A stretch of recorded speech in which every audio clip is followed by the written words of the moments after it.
देश भर में 26 नवंबर को संविधान दिवस धूमधाम से मनाया जाएगा। वहीं राजधानी भोपाल में आयोजित होने वाले कार्यक्रमों को लेकर कैबिनेट मंत्री विश्वास सारंग ने पत्रकारों से चर्चा की। कैबिनेट मंत्री ने कहा कि संविधान दिवस पदयात्रा और विकसित भारत यंग लीडर डायलॉग का आयोजन किया जाएगा। इस अवसर पर भोपाल में शौर्य स्मारक से भव्य संविधान दिवस पदयात्रा निकाली जाएगी। वहीं इस दौरान कैबिनेट मंत्री विपक्ष कांग्रेस पर दिग्विजय सिंह पर जमकर हमारे देश के यशस्वी प्रधानमंत्री नरेंद्र मोदी जी ने लगातार इस देश के लोकतंत्र को मजबूत करने के उद्देश्य से ही सरकार का संचालन किया है। माननीय प्रधानमंत्री नरेंद्र मोदी जी संविधान के प्रति जागरूकता और संविधान के प्रति कृतज्ञता का भी संकल्प लेकर सरकार चला रहे हैं। जब माननीय प्रधानमंत्री जी गुजरात के मुख्यमंत्री थे, उस समय से लेकर और प्रधानमंत्री बनने के बाद जब वो सर्वप्रथम संसद भवन में पहुंचे तो उन्होंने विशेष रूप से संविधान के ग्रंथ पर शीश झुकाकर उसको प्रणाम करके ये संकल्प लिया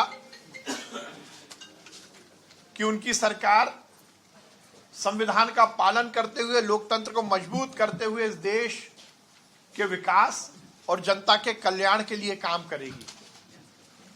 माननीय प्रधानमंत्री जी ने हर समय संविधान को धार्मिक ग्रंथ के रूप में ही पालन करने के संकल्प के साथ सरकार चलाई है। कल 26 नवंबर इसी दिन 1949 में संविधान बनकर तैयार हुआ था। लागू 26 जनवरी 1950 को हुआ था, पर बनकर तैयार 26 नवंबर को हुआ था। माननीय प्रधानमंत्री नरेंद्र मोदी जी के आह्वान पर संपूर्ण देश में संविधान दिवस पदयात्रा का आयोजन हो रहा है। कल मध्य प्रदेश की राजधानी भोपाल में भी हम खेल एवं युवक कल्याण विभाग के तत्वावधान में संविधान दिवस पदयात्रा का आयोजन कर रहे हैं। 26 नवंबर शाम को 4 बजे शौर्य स्मारक, वो शूरवीर जिन्होंने आजादी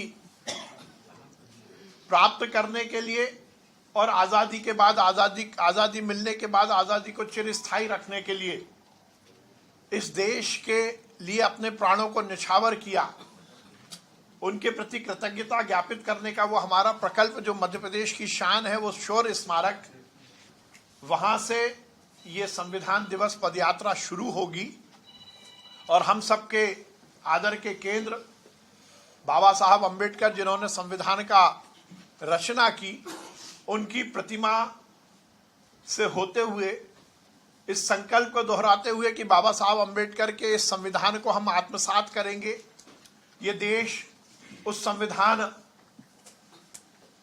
के हिसाब से आगे बढ़ेगा और हर वर्ग का कल्याण होगा। इस संकल्प के साथ बाबा साहब अम्बेडकर की प्रतिमा की परिक्रमा करते हुए वापस शौर्य स्मारक पर समाप्त होगी। संविधान चाहे कितना अच्छा हो, यदि अमल में लाने वाले लोग खराब निकल गए तो संविधान निश्चित रूप से अच्छा नहीं होगा। और उसको लेकर एक संविधान भी भारत को लेकर एक आज कार्यक्रम है, उसमें चर्चा की जाएगी। मुझे लगता है दिग्विजय सिंह जी कांग्रेस की तरफ और नेहरू जी और नेहरू परिवार की तरफ ही इशारा कर रहे हैं, क्योंकि इस देश में संविधान को तार तार करने का काम कांग्रेस ने किया है।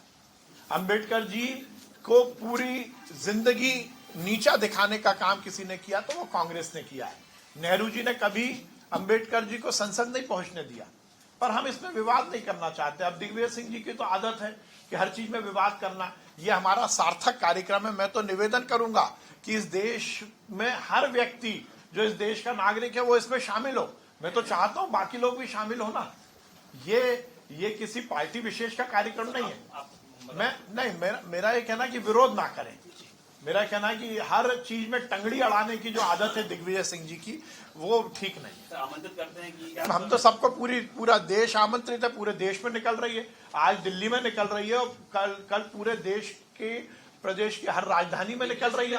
तो यदि मेरा ये कहना है कि टंगड़ी अड़ाना और हर चीज के सार्थक में विघ्न डालना ये ठीक नहीं है। इसके आगे बात करिए। सर, इसके अलावा ओम सिंगार है सर, वो कह रहे हैं कि विजयपुर में बीजेपी ने पूरी ताकत लगाई, देखिए अपने मुझे लगता है ये पॉलिटिकल है, अपने कैबिनेट मंत्री को बचा नहीं पाए।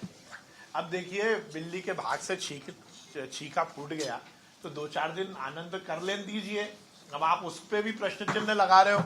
सही मायने में जो रिजल्ट आया है ये भी तो देख लें कि महाराष्ट्र में क्या हुआ, पटक के पिटाई हुई है। इसलिए आप ऐसी बात ना सर, करें। अखिलेश यादव ने भी इस पे ट्वीट किया है और उन्होंने कहा है कि विजयपुर में बीजेपी के कैबिनेट मंत्री हार गए, ये बदलाव की शुरुआत है। और वो उत्तर प्रदेश में जो बुरी तरह आ रहे हैं उस पर अखिलेश जी नहीं बोलेंगे, जो सिमट गई सपा। देखिए, ये सब में जितनी हवा लोकसभा के चुनाव में भरी थी ना, देश की जनता ने पंचर कर दी है। चाहे वो सपा हो चाहे कांग्रेस हो, दोनों को आकलन करना चाहिए कि सकारात्मक राजनीति करो, नकारात्मक ना करो। ठीक है साहब, धन्यवाद। Thank you. विजयपुर में